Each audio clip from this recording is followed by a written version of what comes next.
Iran पर आज होगा भीषण हमला। अमेरिकी युद्ध मंत्री बोले आएगा सबसे बड़ा अटैक पैकेज। अमेरिका के युद्ध मंत्री पीट हेग्सेथ ने फिर कहा है कि आज ईरान पर सबसे बड़ा हमला होने जा रहा है। उन्होंने इसके लिए अंग्रेजी के लार्जेस्ट स्ट्राइक पैकेज शब्द का भी इस्तेमाल किया है। ईरान जंग पर अपडेट देते हुए अमेरिकी युद्ध मंत्री पीट हेग्सेथ ने कहा है कि ये युद्ध अमेरिका की शर्तों पर खत्म होगा। उन्होंने कहा है कि अमेरिका अपने लक्ष्य को पूरा करने के लिए अडिग है। पीट हेग्सेथ ने यह भी कहा कि ईरान जंग में पहले दिन से लेकर आज तक अमेरिका के उद्देश्य बदले नहीं हैं। ईरान में जंग का मकसद टारगेट को खत्म करना है और ये काम प्लान के अनुसार ही चल रहा है। अपनी ब्रीफिंग की शुरुआत करते हुए हेग्सेथ ने कहा कि बुधवार को जब ईरान युद्ध में मारे गए अमेरिकी सैनिकों के पार्थिव शरीर वापस लाए गए तब वो और राष्ट्रपति डोनाल्ड ट्रंप वहां पर मौजूद थे। उन्होंने आगे कहा कि जंग में हताहत हुए सैनिकों के परिवारों ने प्रशासन से आग्रह किया है कि सुनिश्चित करे कि जब तक काम पूरा ना हो जाए तब तक वो ना रुके। उन्होंने कहा कि नए बैलिस्टिक मिसाइल बनाने की ईरान की क्षमता को संभवतः गंभीर रूप से निशाना बनाया गया है। उन्होंने कहा है कि ईरान की सेना IRGC का सीनियर कमांडर बनना एक टेम्परेरी काम बन गया है। यह अमेरिका का व्यंग जैसा वाक्य है। इसका मतलब है कि IRGC के टॉप पद अब परमानेंट नहीं रहे हैं। अमेरिकी इजरायली हमलों की वजह से ये बहुत जल्दी खाली हो जाते हैं। पीट ने आगे ये भी कहा कि ईरान की 11 पनडुब्बियां खत्म हो गई हैं। अमेरिकी युद्ध मंत्री अमेरिकी जनता को सीधे संबोधित कर रहे थे और इस आलोचना का उन्होंने खंडन किया है कि ये संघर्ष एक लंबी लड़ाई में बदलने का जोखिम रखता है।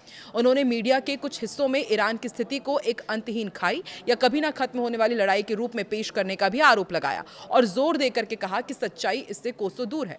उन्होंने इस बात पर भी जोर दिया कि ईरान में अमेरिका के लक्ष्य पहले दिन से बदले नहीं हैं और वो लक्ष्य के अनुरूप और योजना के अनुसार ही चल रहे हैं।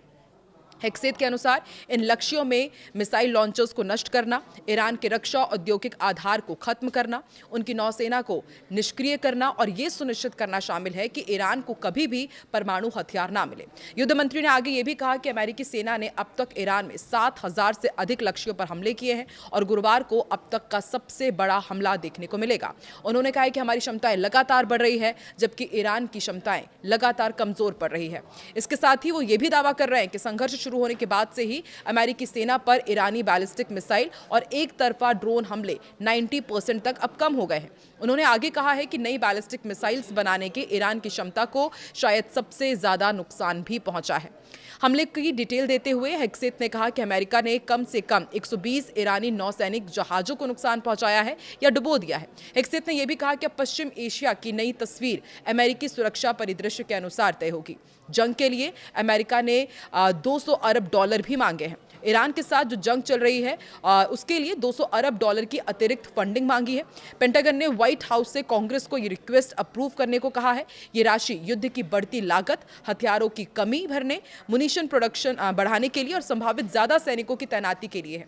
पिछले 3 हफ्तों की यदि बात की जाए तो युद्ध के शुरुआती खर्चे अरबों डॉलर तक पहुंच चुके हैं और ऐसे में अब अमेरिका फंडिंग और बढ़ा रहा है। तो ऐसे में आप अंदाजा लगा सकते हैं कि युद्ध और भी भीषण होने जा रहा है।